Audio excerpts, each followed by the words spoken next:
Hello student, last class में हम लोग पढ़े थे परक्यूजिट हेड के अंदर फुली एग्जम्प्टेड जो टैक्स फ्री परक्यूजिट था इसका लिस्ट लास्ट क्लास में पढ़े थे। आज पढ़ेंगे taxable perquisite for all employ, यानी इस तरह के परक्यूजिट यानी अनुलाभ पर हर तरह के कर्मचारी को टैक्स देना पड़ता है। इस हेड में सबसे पहला पॉइंट है रेंट फ्री हाउस। ये अपने नाम से ही पता चल रहा है, रेंट यानी किराया, फ्री यानी मुफ्त में, हाउस यानी घर।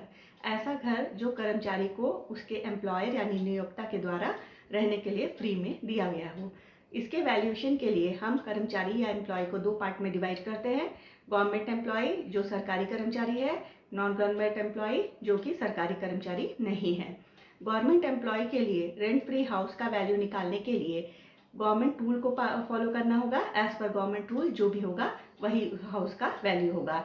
जैसे क्वेश्चन में जैसे इंस्ट्रक्शन दिए हैं उसे ही फॉलो करना होगा, इसका अलग से और कोई रूल नहीं है। जैसे मिस्टर एक्स एक गवर्नमेंट एम्प्लॉय है, उनका बेसिक सैलरी 1 लाख है और उन्हें रेंट फ्री हाउस दिया गया है और क्वेश्चन में दिया है कि हाउस का वैल्यू उसके सैलरी का 10% है, तो हम सीधे उसका 1 लाख का जो सैलरी है उसका 10% यानी 10,000 वही उसके हाउस का वैल्यू होगा। तो ये तो था rent free house government employee के लिए। Second, non government employee. Non government employee ऐसे एम्प्लॉय है जो सरकारी क्षेत्र में काम नहीं करते। इसके लिए हाउस का वैल्यूएशन करने के लिए हम इसे दो पार्ट में डिवाइड करते हैं। पॉइंट 1 इसमें house owned by employer, point 2 house not owned by employer.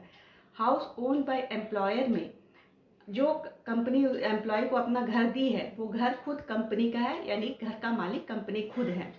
और house not owned by employer का मतलब है कि कंपनी अपना घर नहीं बनाती है, एम्प्लॉयर अपना घर नहीं बनाता, कहीं से रेंट में घर लेता है और उस घर को अपने एम्प्लॉय को फ्री ऑफ कॉस्ट प्रोवाइड करता है। हाउस ओन्ड बाय एम्प्लॉयर के लिए आप 3 पॉइंट को ध्यान देंगे। Point 1, house owned by employer में अगर किसी एम्प्लॉय को ऐसी प्लेस पे घर मिला है जहाँ का पॉपुलेशन 10 लाख के अंदर है तो उसके सैलरी का 7.5% कैलकुलेट करेंगे, वही हाउस का वैल्यू होगा। अगर उसे ऐसे एरिया में, ऐसे लोकेलिटी में घर मिला है जहाँ का पॉपुलेशन 10 लाख से ज़्यादा है लेकिन 25 लाख से कम है, तो हाउस का वैल्यू होगा 10% ऑफ सैलरी। और अगर पॉपुलेशन 25 लाख से भी ज़्यादा है तो हाउस का वैल्यू होगा 15% ऑफ सैलरी। दूसरी तरफ नॉट ओन्ड बाय एम्प्लॉयर के लिए हाउस का वैल्यू निकालते समय पॉपुलेशन क्या है ये ध्यान नहीं देते हैं, ओनली उसके सैलरी का 15% निकालेंगे और कंपनी ने उस हाउस के लिए कितना रेंट दिया है उस रेंट को कंपेयर करेंगे। ये दोनों में जो छोटा होगा यही हाउस का वैल्यू होगा।